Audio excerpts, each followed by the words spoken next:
Hi everyone. అందరికీ ప్రపంచ ఆహార భద్రత దినోత్సవ శుభాకాంక్షలు. నేడు అనగా జూన్ 7ని మనం ప్రపంచ ఆహార భద్రత దినోత్సవంగా జరుపుకుంటున్నాం. మంచి ఆహారపు అలవాట్ల వల్ల కలిగే ప్రయోజనాలు ప్రజల్లో అవగాహన కలిగించడానికి, వారిలో చైతన్యపరచడమే లక్ష్యంగా ప్రతి ఏటా జూన్ 7న ఆహార భద్రత దినోత్సవంగా వరల్డ్ ఫుడ్ సేఫ్టీ డేగా మనము నిర్వహిస్తున్నాం. మన చుట్టూ ఉన్న మానవులు, జంతువులు, పక్షులు, ఏదైనా జీవులు ఆరోగ్యంగా, చురుకుగా జీవనాన్ని సాగించాలంటే మొదట ఆహార భద్రత అనేది అవసరం. ఇది లేకుంటే ఆకలి అనేది పెరుగుతూ ఉంటుంది, చావులు సంభవించే ప్రమాదం కూడా ఉంది. కాబట్టి ఆహారాన్ని మనము భద్రత చేయాలి. ప్రజలు రోగనిరోధక శక్తి కూడా క్షీణించిపోతుంది జనాలల్లో. ఎందుకు అంటే మనకు సరైన ఆహారపు అలవాట్ల పట్ల అవగాహన లేకపోవడం వల్ల వ్యాధులు సంక్రమించి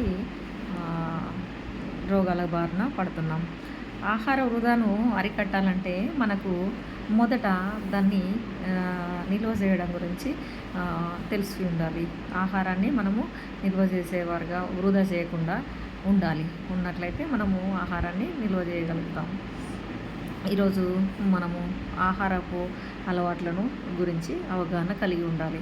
అంటే మనము ఏది మంచో ఏది చెడో తెలుసుకొని ఆహారాన్ని తీసుకోవాలి. ఎందుకంటే ఇప్పుడు నేటి కంప్యూటర్ కాలంలో అన్నీ మనం ఫాస్ట్ ఫుడ్స్కి, జంక్ ఫుడ్స్కి అలవాటు పడుతున్నాం. అవి తినడం వల్ల మనకు రోగాలు సంభవించి అనారోగ్యం బారిన పడుతున్నాం. ప్రపంచ ఆరోగ్య సంస్థ అయినటువంటి WHO ప్రకారం అతిసార వ్యాధి నుంచి మొదలు పెడితే క్యాన్సర్ వరకు సుమారు 200 రకాల వ్యాధులు కలుషితమైన ఆహారం తీసుకోవడం ద్వారానే వస్తున్నాయని చెప్తుంది WHO. దీనికి కారణం ఏంటంటే దీని కారణంగా ప్రపంచంలో ఉన్నటువంటి జనాభాలో ఏటా ఒక 60 కోట్ల మంది అనారోగ్య బారిన పడుతుండగా దాదాపు 4,20,000 మంది చనిపోతున్నారంట. అంతేకాకుండా ప్రపంచంలో అత్యంత వేగంగా అభివృద్ధి చెందుతున్న ఆర్థిక వ్యవస్థల్లో మన భారత్ ఒకటిగా ఉంటుంది. కానీ ఆహార భద్రతలో మాత్రం వెనుకబడి ఉందని మనం చెప్పుకోవాలి. The state of food security in the world అనే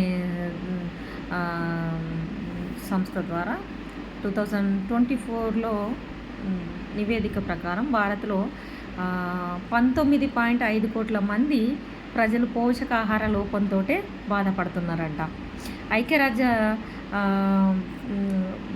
పర్యావరణ కార్యక్రమం UNEP గణాంకాల ప్రకారం భారత్లో ఏటా 6,06,87 టన్నుల ఆహారం వృధా అవుతుందట.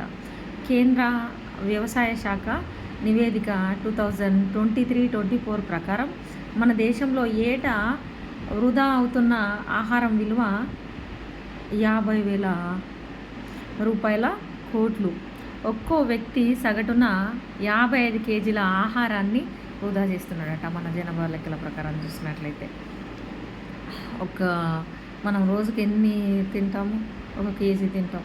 అంటే సపోజ్ ఒక కుటుంబంలో 1 కేజీ కనుక మనం వేసుకున్నట్లయితే దాదాపు ఒక సంవత్సరం కాలంలో మనం వృధా చేసుకున్న కుటుంబంలో 4 ఉన్నట్లయితే 55 కేజీలు అంటే 200 కిలోలని మనము వృధా చేస్తున్నమాట. 2 టన్నుల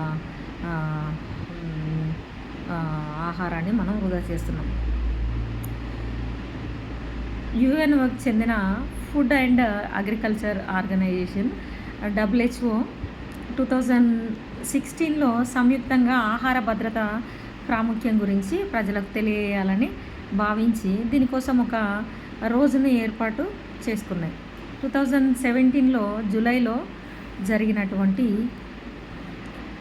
FAO 40వ సర్వసభ్య సమావేశంలో ఏటా జూన్ 7న ప్రపంచ ఆహార భద్రత దినోత్సవాన్ని జరుపుకోవాలని వారు తీర్మానించారు.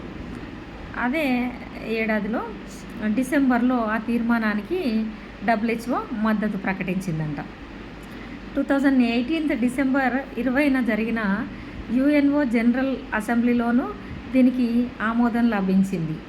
2019 నుంచి ప్రతి సంవత్సరం జూన్ 7న ఈ రోజును నిర్వహిస్తోంది.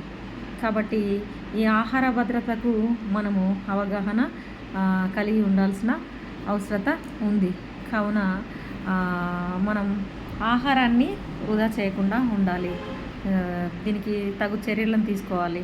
సరైన అవగాహన కలిగి ఉండి మనం ఇంట్లో ఎవరైతే వంట కార్యక్రమాలను చూసుకుంటున్నారో, నిర్వహిస్తున్నారో వారు వృధా కాకుండా చూసుకోవాలి. అంటే ఏ రోజుకు ఎంత తీసుకోవాలో ఆహారం సరిపోతుందో దాన్ని అవగాహన కలిగి ఉండడం, ఎంత మేరకు వండితే అది అందరికీ సరిపోయి వృధా కాకుండా ఉంటుందో దానికి అవగాహన లెక్కలు కలిగి ఉంటే అంతవరకే చేసుకుంటే సరిపోతుంది. మరియు అనవసరమైనటువంటి ఆహారాన్ని అంటే జంక్ ఫుడ్స్ కానీ ఫాస్ట్ ఫుడ్స్ కానీ అలవాటు పడకుండా ఇంట్లో చేసుకునే వాటి ద్వారానే మనము ఆరోగ్యంగా ఉండేటట్టు చూసుకున్నట్లయితే మన ఆరోగ్యాలు కూడా మనం రక్షించుకునే ఛాన్సెస్ ఉంటాయి. Thank you everyone.